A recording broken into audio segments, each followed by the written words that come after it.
Good evening all, and welcome. Tonight we're going to be venturing into some haunted houses, so I hope you're ready, because it's time to get comfortable. Grab your holy relics, and let the darkness take control. My family and I lived at a large property called Gladstone Villa in the former mining town of Bargode, in the Caerphilly County Borough of South Wales, in the valleys. From 1969 to 1978, we experienced activity that simply defied rational explanation, such as lights going on and off.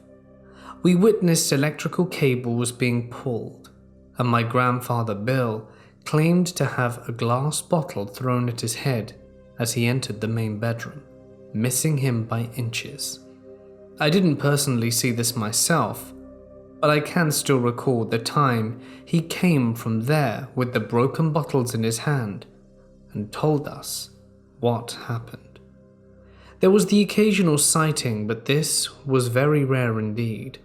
So rare that in all the 9 years I was there, I never once saw it, but I did hear it many times in the bedroom. It's still worth mentioning that my mother Caroline saw it on at least 2 occasions. There were also regular footsteps heard in the main bedroom every evening. Sometimes during the day, when we'd all be downstairs watching TV, one of us would turn the volume down and hear it more clearly, and my grandfather Bill would point to the ceiling and say, "He's by here, he's by there now," trying to make out where the footsteps were coming from exactly. There were 5 members of the family that were living at Gladstone Villa.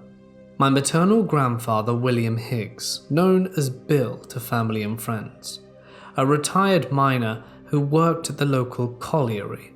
He was a short, bald man who liked nothing more than to listen to his country and western LPs, Johnny Cash, Glenn Campbell, and so on. He also liked westerns on the TV that starred John Wayne or Clint Eastwood. My maternal grandmother was Rita Higgs. She was a short woman who was a housewife. She was completely teetotal but liked a smoke.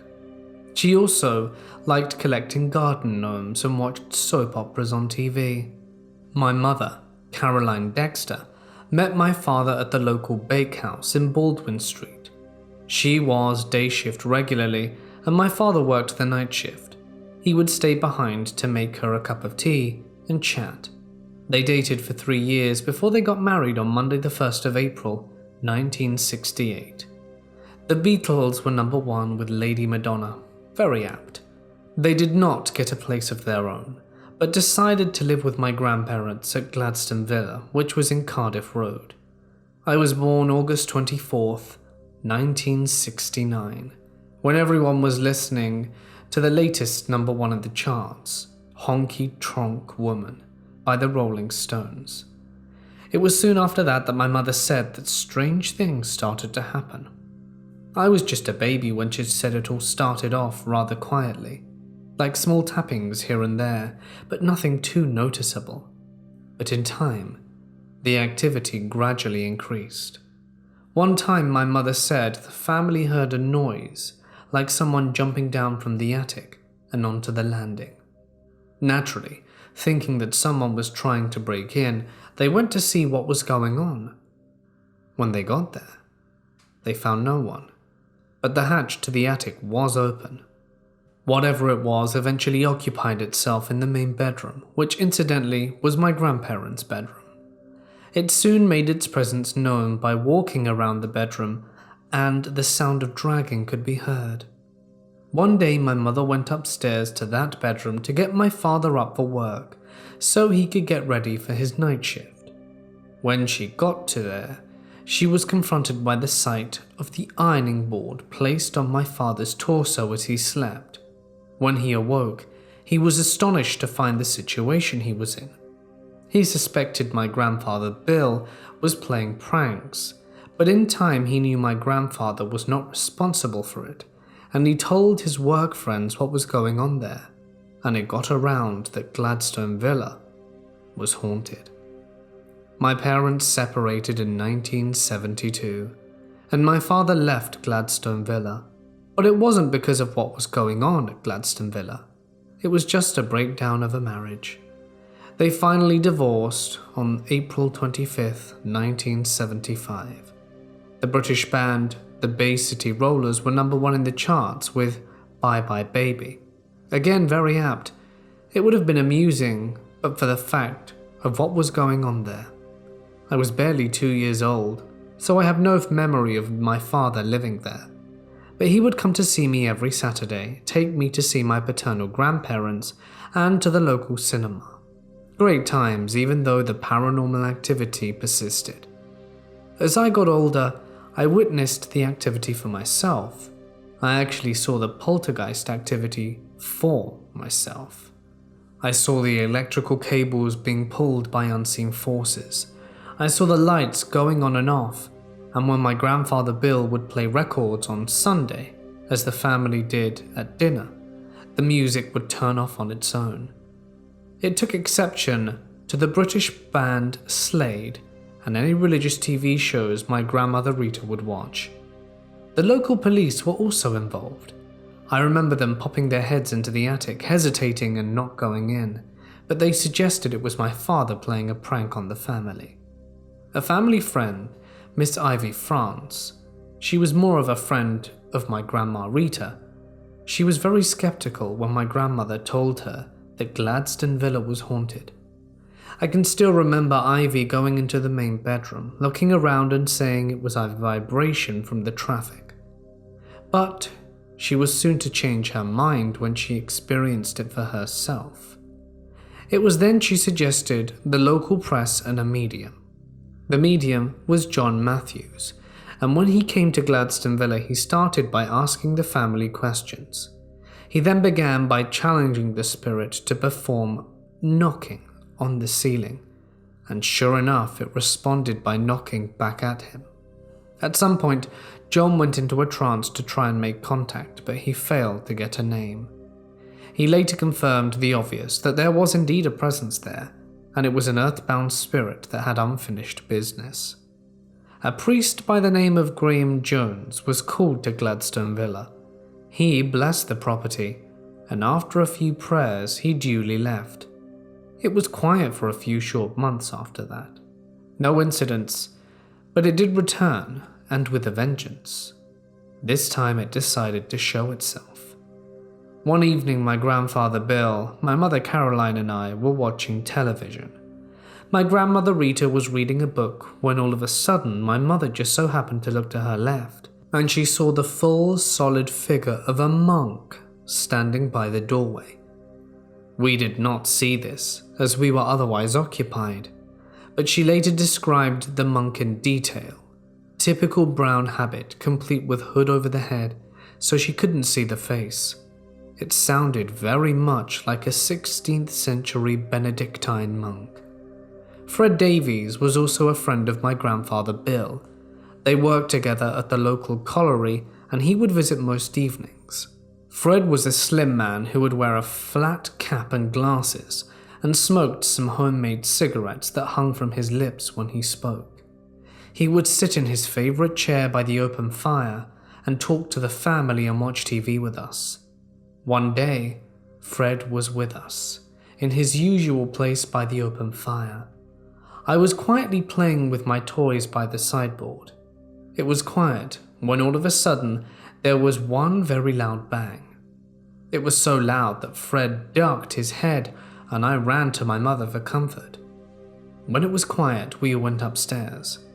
My grandfather Bill would always be first and I would be last. When we go to that bedroom, we found nothing that could account for the noise. Fred later told us that he ducked his head as he thought it was going to come through the ceiling. Fred told us of another experience he had at Gladstone Villa.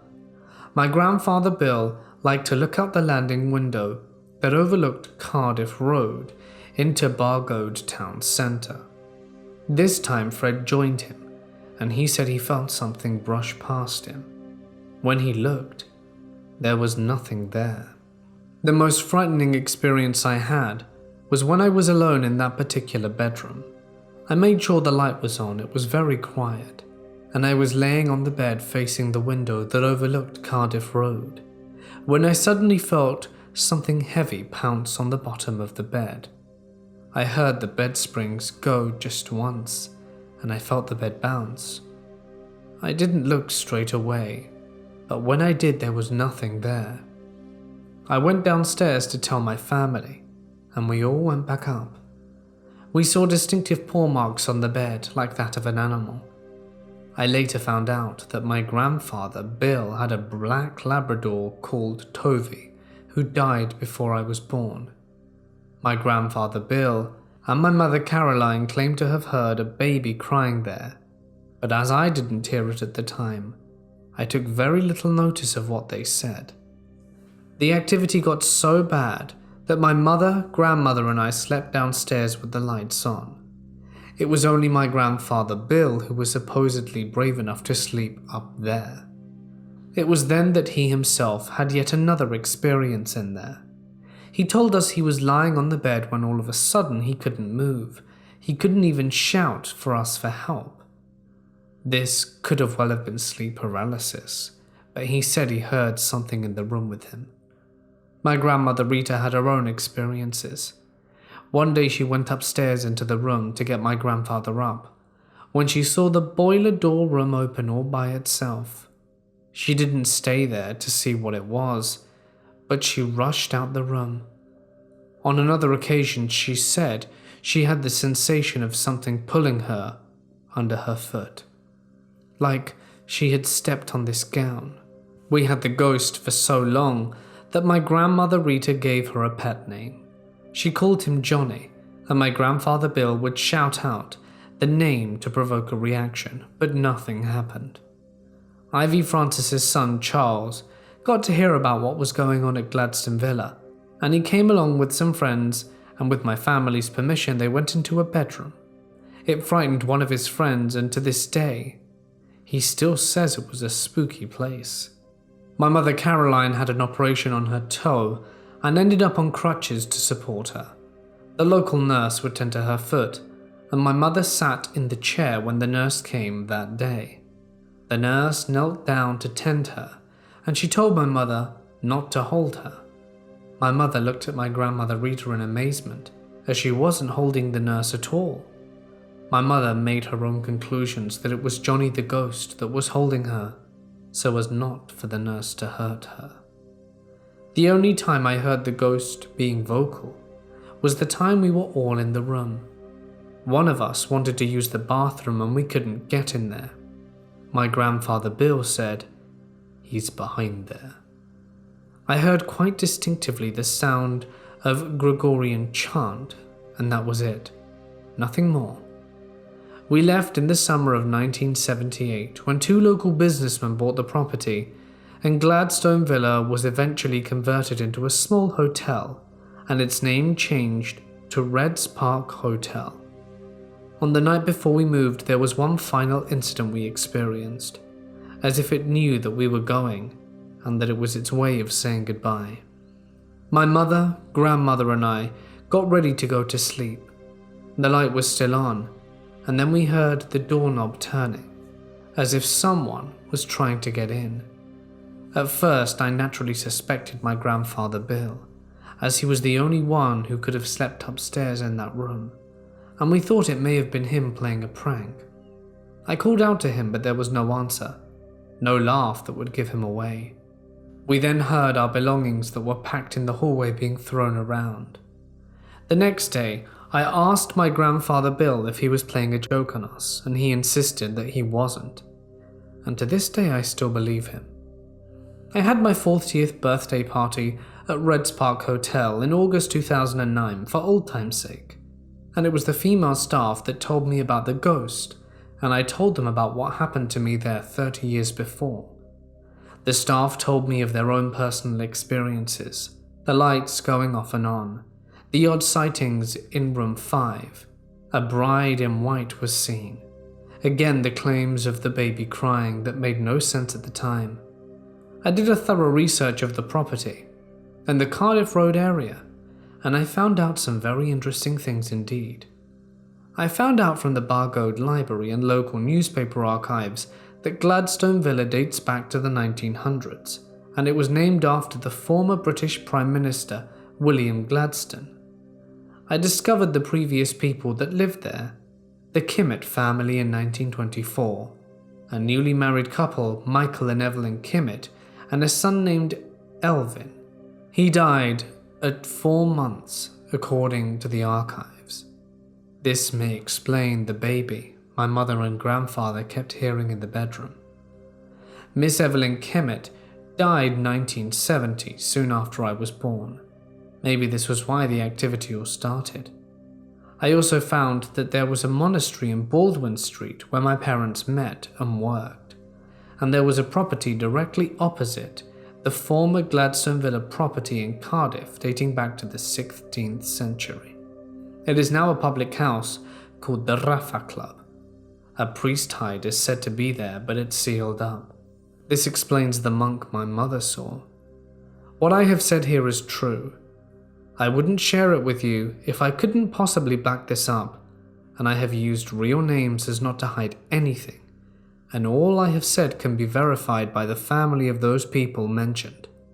Sadly, some of those are no longer with us. I challenge any hardened skeptic and firm non-believer, and I can assure them that they will indeed most certainly question their belief system. Of this I have no doubt whatsoever. You may Google the property. It's still there on Cardiff Road, Bargoed, Wales, UK, very near Caerphilly in Cardiff. This place needs to be thoroughly investigated and is well worth documenting. First off, I need to let you know that I don't believe in ghosts. I consider myself a rationalist and always try to look for a rational and logical explanation to things without jumping to a conclusion. That being said, I'm having a lot of trouble explaining what I've been experiencing in our new house for the last few months. Me and my wife recently moved into an old army home.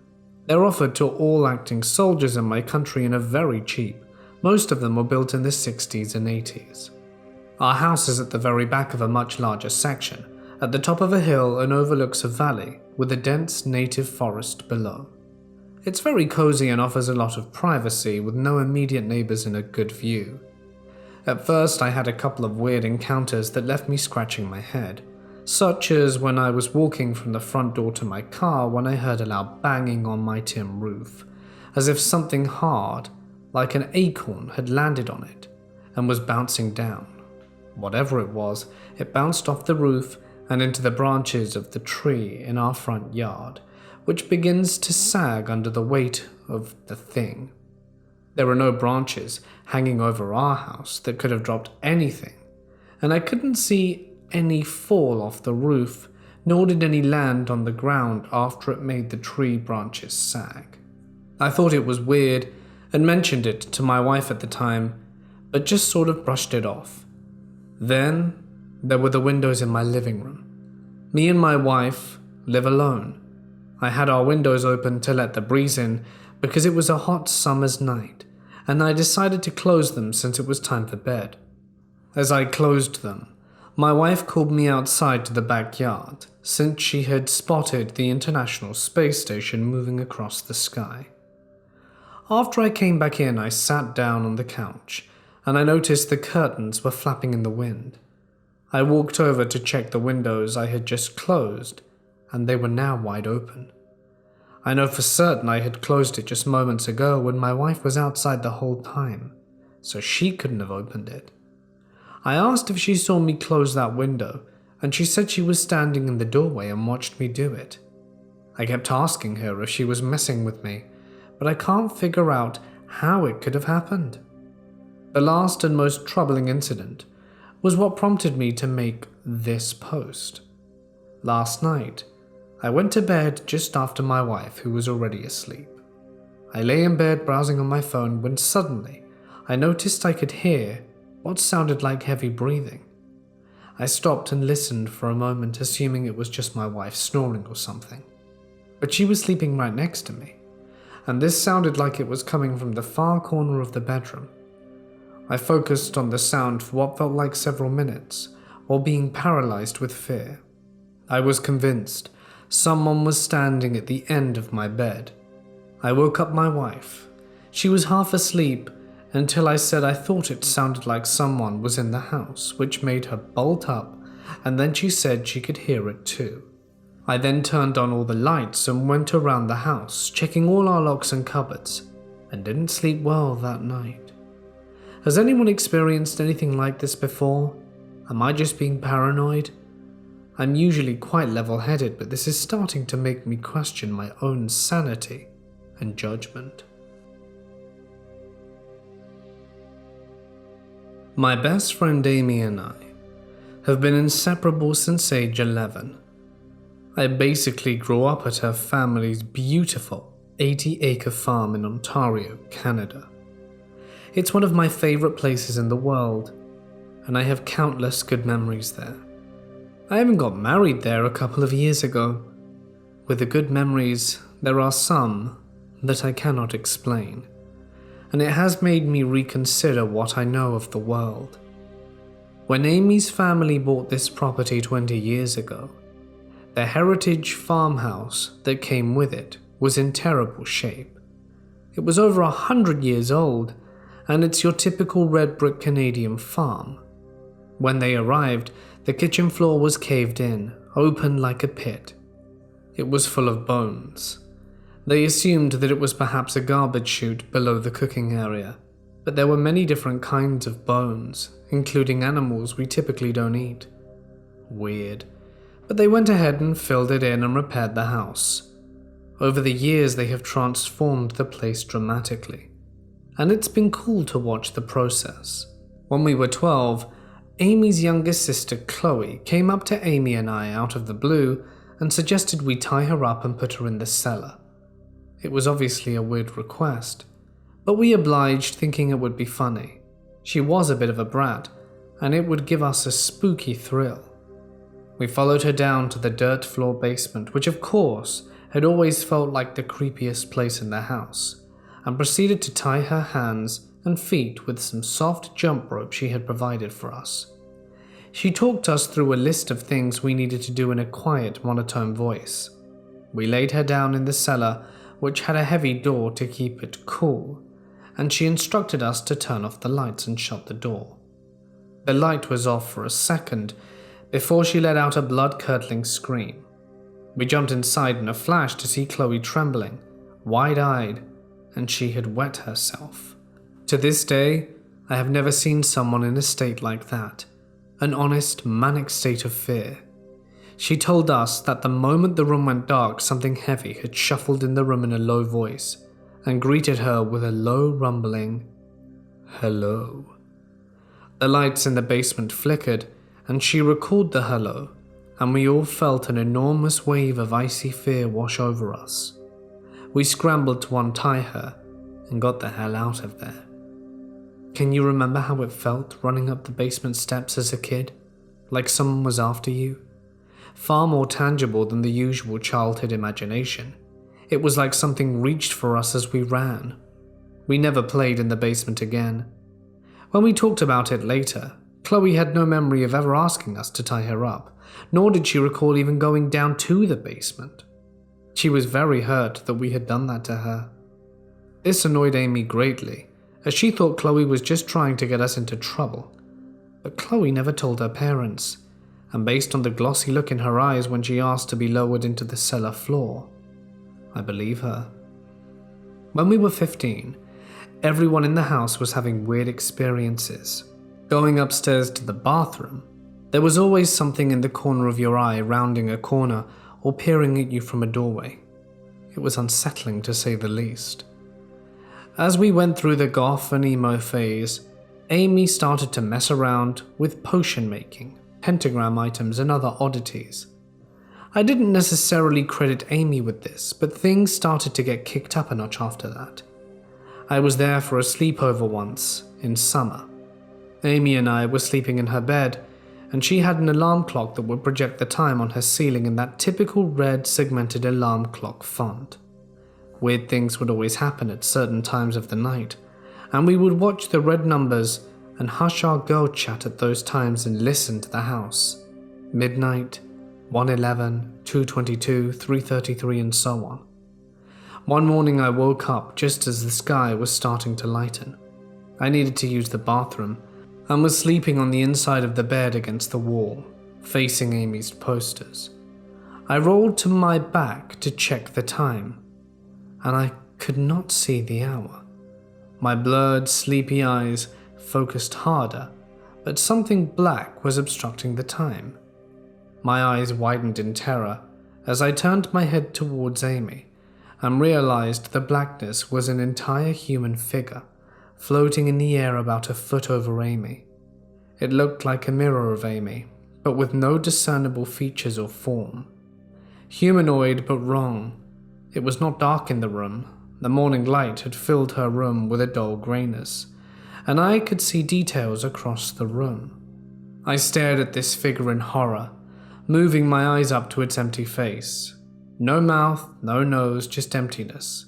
When my eyes met the full face, bright white eyes shot open and stared at me with an unbearable intensity. I shut my eyes in a flash and lay there, frozen and terrified for what felt like hours. I have never felt that level of fear in my entire life. I never heard a noise. I never felt a touch, but I felt the intense eyes upon me. At 7:30, Amy woke up to use the bathroom, and listened to her hum a tiny bit eased me enough to crack an eye open. Everything in the room was normal, and Amy returned to the bed with a thud and resumed sleep. I nudged her and asked if she could escort me to the bathroom. I told her about what happened later that day, and she was less than pleased to hear about it, and had a hard time sleeping in her room for a while after that. I'm absolutely certain I was awake, and there was not a single ounce of tired left in me when my eyes met whatever that was. My parents got divorced when I was about 12. Some minor things happened in the first few places we lived in. We moved into this apartment complex when I was about 14. The manager ever so kindly let us know that the previous tenant passed away. Well, isn't that just lovely? So in that apartment a lot of weird stuff happened. Once a big glass Pyrex measuring cup fell off the counter and shattered on the floor. I had made sure I put it down no less than 5 inches away from the edge. My cat had been sleeping on the couch the entire time. My cat used to mess up the lower cabinet doors, making them open a bit then close with a bang. One night I woke up because the cabinet doors were banging around. I got up, dragged my exhausted ass to the kitchen and yelled at her to stop. But I didn't see her anywhere in the kitchen.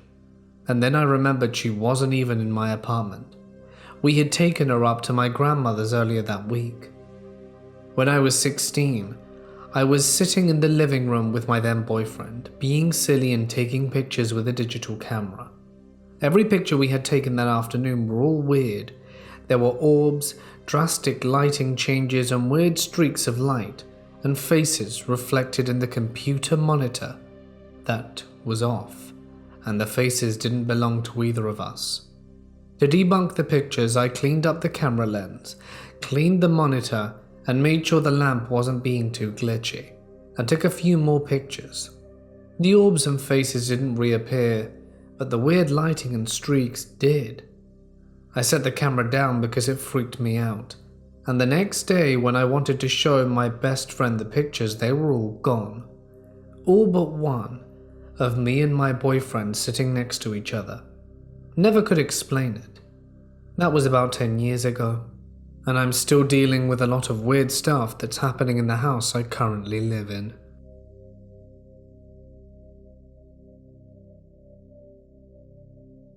When I was 16, I lived with my dad, but stayed with my mum and sister every other weekend and every other week when my school was in session.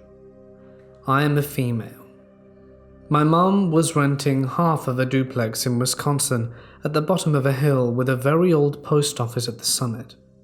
I heard ghost stories about this post office/castle throughout my childhood. We lived on the left side of the duplex. There was a door on the front of the house and one on the back, which we usually used. There wasn't really a backyard, as we lived at the bottom of the hill mentioned above. When you walk in the back door, you are in the living room. Next to that is the dining room, a small entryway for the front door, then the kitchen. If you go through the kitchen, there were stairs that go to the 2 bedrooms and the bathroom upstairs. Right next to the entry to the kitchen on the main floor was the door to the basement. To the left of that was a half bath/laundry room and a bedroom. This information is necessary, so keep it in mind. I was staying over one weekend and my youngest sister, Elena, would not sleep on her own. She was also diagnosed with ADHD, which made it tough for her to stay asleep. My other sister, Chloe, was at a sleepover one night, so I stayed in her bed so Elena could sleep in the room instead of me sharing my bed. My mom made it my job to keep her in bed and quiet or I'd get in trouble. We went to bed and everything was normal as things would ever get in that house. I woke up sometime after falling asleep, and I look at the doorway. Elena was just standing there staring at me. I instantly got mad because I didn't want to get in trouble, so I yelled at her to get back into bed. I asked her what she was doing and she told me she needs to go to sleep. I looked to my right and pointed to her to get in bed, but when my eyes met her bed, I realized she was fast asleep. I looked back at the doorway, and whatever was there was gone. I still remember what I saw vividly. It was a little girl with dark curly hair, and she had been wearing an old-style dress, think 40 to 50s era clothing. I remember being really confused, but not scared, and just went back to bed. This was not the first time, or only thing that happened. It always felt like someone was watching me. When both my sisters were there, I slept in the downstairs bedroom alone, even in summer, when it would be really hot in the room. I had to have the windows closed and locked with the blinds and curtains closed. I had seen glowing red eyes out of it on a couple of occasions. I always felt like something was trying to get me. There were many times I'd cry myself to sleep because I was terrified. I always kept a Bible under my pillow as well. My mom blew me off any time I tried to talk to her about it, so I simply stopped trying. The scariest thing that ever happened to me was when I was all alone. My mom had taken my sisters to get groceries. After they were gone, I snuck out the back door to have a cigarette. I came back in the house when I finished and sat down on the couch to watch TV. I had the cordless phone sitting on the arm of the couch, as this was before cell phones were everywhere, and I was watching my show when suddenly I heard a thud upstairs. At first I ignored it since strange things always happened. Then I heard walking above me. I started going through what it could be, and I realized I had left the front door unlocked while I stayed back out to smoke. Since there weren't any vehicles at the house, I thought maybe someone came into the house while I was out. I grabbed the phone and headed towards the kitchen. I took a weapon out of the drawer and took it and the phone with me to investigate the noise. It is worth noting that the other side of the duplex didn't have an upstairs, so it couldn't have been the neighbors I was hearing. I started going upstairs, and at the top, I turned to my right and go into my sister's room. I went out and checked the bathroom and opened the shower curtain to check as well. There was nothing there either. When I went to my mum and stepdad's room, they had a bed frame with drawers at the bottom so no one could be hiding under the bed. I checked both of their closets and didn't find a thing. And that was when I realized the only place I hadn't checked was the closet hall across from the bathroom.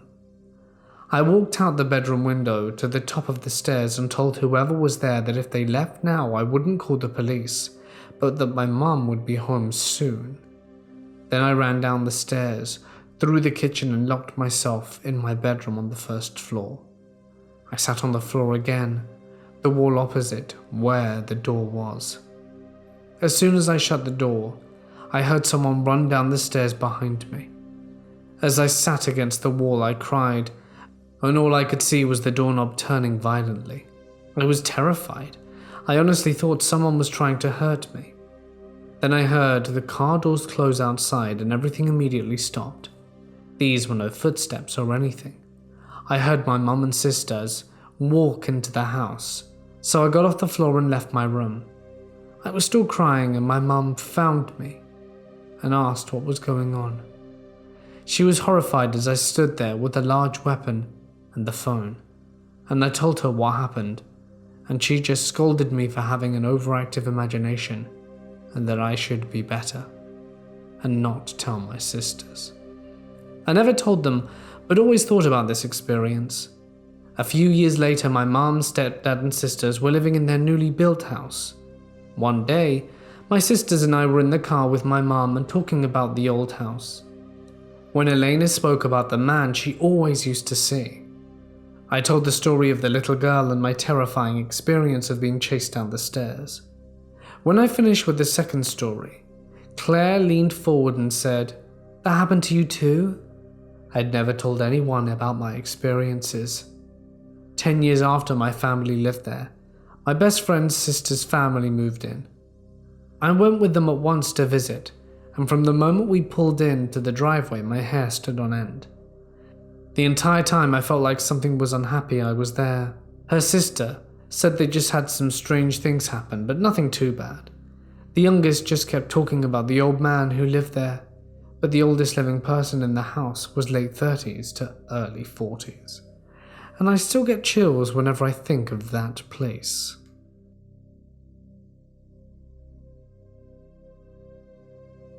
I lived in a haunted house for almost 4 years, from 2013 to 2017. There were 2 separate entities living in that house, a ghost of the previous owner's wife who passed away of cancer, and something more sinister, which I will get into now. The first real occurrence I remember in that house is 2 weeks after we first moved in. Now mind you, we live on a very quiet road, the occupants of the cul-de-sac being mostly elderly. This means there are rarely a lot of cars going up or down, nor is it a through road. Also, the walls of the house are very thick, so you can't hear much when the doors are closed. I'm downstairs at 8 a.m-ish making breakfast, usually a sugar cereal as I have no regard for my health, when all of a sudden I heard the loudest growl in my right ear. It made me jump and scream, running full tilt to my parents' bedroom. Funnily enough, before my scream woke her up, my mother later told me she had a dream of a dark oppressive force stalking into the kitchen and coming up behind me. My mother is a very religious Catholic woman, so she doesn't take these things lightly, nor does she speak about these things lightly. There are even more stories of scary things that have happened. We don't live in that house anymore. My mum blessed the house her way, as well as my dad blessing the house in the traditional Hindu expulsion of spirits. The house would be quiet for 2 weeks, and then like clockwork it would start up again. I'm no expert on the paranormal, but that house had an entity which wasn't human.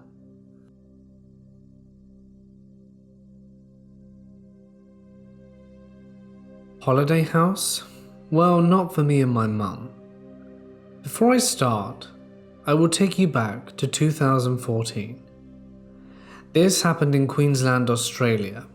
I think you can only go there if you're working with this family service. I have absolutely no clue. You stay there for a few days, there's a beach nearby and some historic places to visit. Pretty fun and quiet town. The house has also been there since the 90s. To give you an overview of some of the events, my older sister saw a shadow man in the master bedroom bathroom. A tall man in his 40s with a white dress shirt and his sleeves rolled up. The man was pure evil, and my sister found him absolutely terrifying. She fled straight away. Upstairs in the second room, me and my brother were being troublemakers and jumping on the 2 beds. When we decided to pull the mattress off the first bed, what we saw was unforgettable, and we couldn't explain. There on the second mattress was stained blood covering the side of the bed with a kitchen knife. We screamed and got our mum, but the whole scene was gone when we got back. No blood, no knife. On another occasion, we were playing hide and seek. There was this small room in the staircase. It was meant for kids to chill out with a chalkboard and cushions and a lamp. But when I went in and turned the corner, there was a 6-year-old boy scared. He was wearing overalls, shorts, long socks, a shirt and shoes. I panicked and crawled out. Something else that happened was me and my brother shared the room upstairs. We were talking to each other in the dark when the closet creaked open. We were terrified, and it looked like a large shadow was inside with his hand on the door, long-fingered. We both jumped off the bed and ran out. This time in 2017, the man was still there. There was also another incident of constant footsteps. There were cribs now, and we were checking out the place, and one of the baby mattresses from downstairs on the top of the staircase. Me and my mum heard dragging noises, but were already scared. We weren't welcome, and got the feeling, whatever it was, there's something terrifying in that house, and I'd rather not go back. Hey guys, it's Mort here, and thank you so much for listening. I do hope that you enjoyed tonight's stories. If you did, please be sure to let me know down below. I went ahead and looked up Gladstone Villa out of interest, and it is in fact a hotel and restaurant, like it does say in the post, which I thought was pretty cool. You can actually check it out yourself. But on the Google picture, it's clear to see that it's it's either being refurbished when the picture was taken, or it may be abandoned. I'm not entirely sure which, but I think I would love to go one day to see if I can experience any of the spookiness for myself. And if you live in Wales and happen to live nearby and want to let me know what happened to this place, as it hasn't updated its Facebook page since 2015, let me know. Might be worth a visit. Thank you as always to my lovely patrons whose names can be seen on screen. And I think we're going to end it there. So, thank you for watching. Stay awesome, and I'll see you in the next one.